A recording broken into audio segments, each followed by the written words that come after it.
New footage just blew up. Foolio's crew and Yungeen Ace going at it right inside the courtroom. New courtroom footage has just exploded online, showing Foolio's crew and Yungeen Ace's squad going at it inside the courtroom.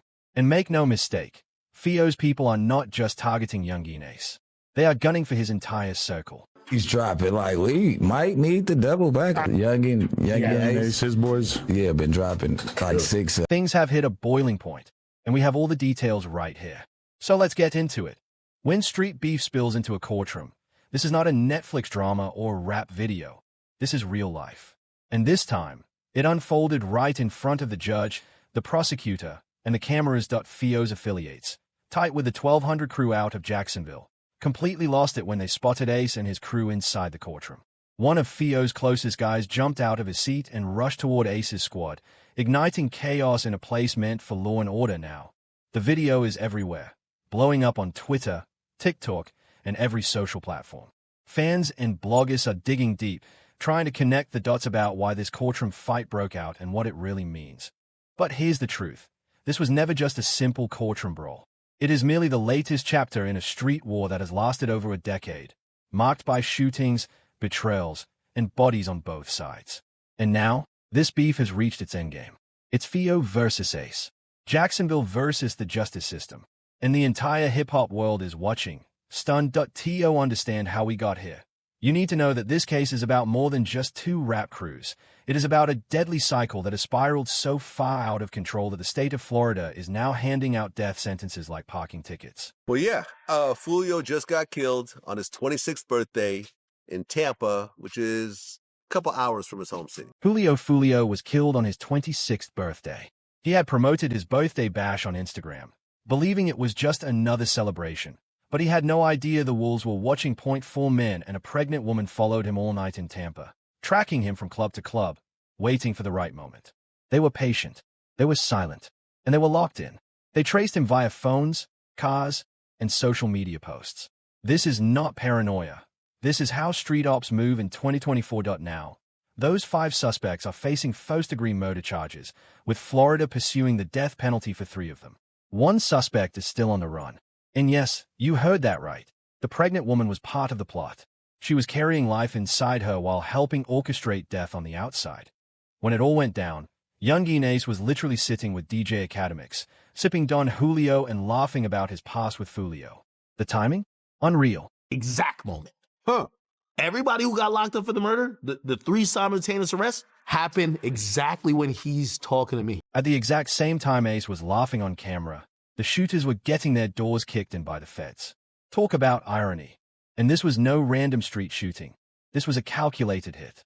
One suspect even texted, "My thirst is finally quenched after Foolio got hit." That is beyond disrespectful. That is evidence. This was retaliation for a previous killing, and everyone in Jacksonville knew it. Foolio and Ace were not just rappers trading disses. They had real blood spilled between them. Songs mocking the dead, vandalized graves, and savage social media taunts. There's even footage of Foolio's guys urinating on the grave of one of Ace's close friends. And yes, it is real. So when Foolio got killed, Ace did not flinch. He celebrated. Right after Foolio got killed, Young and Ace are dropping diss songs. He went hard, man. And from Jake's point of view, he thinks that Ace has nothing to do with it, which is why he's doing all. Ace wasted no time. He dropped not 1, but 2 diss tracks mocking Foolio just days after his death. He was back with Don Julio in hand, smiling like it was his birthday, not Foolio's death anniversary. And the internet, they ate it up. But you know who was not smiling? The feds. While rappers would diss-sing on beats, federal agents were stacking charges. According to DJ Academics, the case against the suspects is so airtight that even their lawyers are reportedly saying, just pick your prison. One of the shooters is only 18 years old. Just 6 years ago, this kid was probably playing Fortnite. Now, he is staring down a possible death sentence. This is what happens when young men chase clout instead of peace. Meanwhile, Alicia, the pregnant woman, thought she could finesse her way out. She is already cooperating. Reports say she requested a speedy trial, a clear sign she's trying to strike a deal. Trap Law Ross broke it down. Alicia's trying to save her boyfriend, Isaiah Chance Jr., by throwing the other shooters under the bus. But Florida prosecutors are not playing. They are holding her accountable too. This is not a rap video. This is not a Bonnie and Clyde reboot.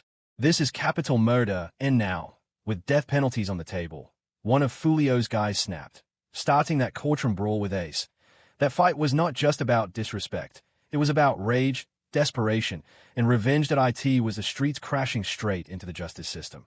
And through it all, Yungeen Ace stayed unbothered. It's 6 to 8 of us that's in ATK. He's like, anyone else are affiliates, but they're not ATK. Ace's gang is small, only about 6 people deep. The rest, just affiliates and hangers-on, and legally, that makes a big difference. If the feds file a RICO case, Ace might actually walk away clean. But let's be real, this situation has gotten way too big. With courtroom brawls, death penalty motions, and a viral beef that left a major rapper dead, this will not end with a few convictions. This case is about to set a precedent, just like the FBG Duck case in Chicago and YSL in Atlanta. The feds are watching closely.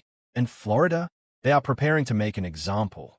This is the hit that shook the entire culture. It's not going to happen. Someone's going to tell them, hey, he's so-and-so, hop in your car, go get him. And that's what happens almost every time. To truly understand why the Jacksonville courtroom exploded like this, you need to rewind to the early hours of June the 23rd, 2024. Charles Andrew Jones II, better known to the streets as Foolio, was ambushed and killed in Tampa, Florida. He was celebrating his 26th birthday. What should have been a night of celebration turned into an assassination. This was not some random crime. It was a meticulously planned hit, an ambush that exposed just how ruthless modern street wars have become. The events leading up to Foolio's murder sound like something out of a crime thriller, full of bad decisions, missed warning signs, and social media posts that became his undoing. They drove 3 hours, 2 separate cars. And they all got caught. On June 22nd, 2024, Foolio had thrown a party at an Airbnb, but the police shut it down because the crowd got too big. That is when Foolio made his fatal mistake. He moved the party to a Home 2 Suites hotel near the University of South Florida. But what he did not know was that his enemies were tracking him the entire time. They were following every move he made, like predators stalking their prey. In the early morning hours of June 23rd, around 4:40 a.m., Foolio was ambushed in the hotel parking lot. 3 masked shooters crept up on his black Dodge Charger, armed with rifles and handguns. They opened fire, killing Foolio and injuring 3 others. Surveillance cameras captured everything, from the first shots to Foolio's desperate attempt to flee, crashing into a curb before his life was tragically cut short.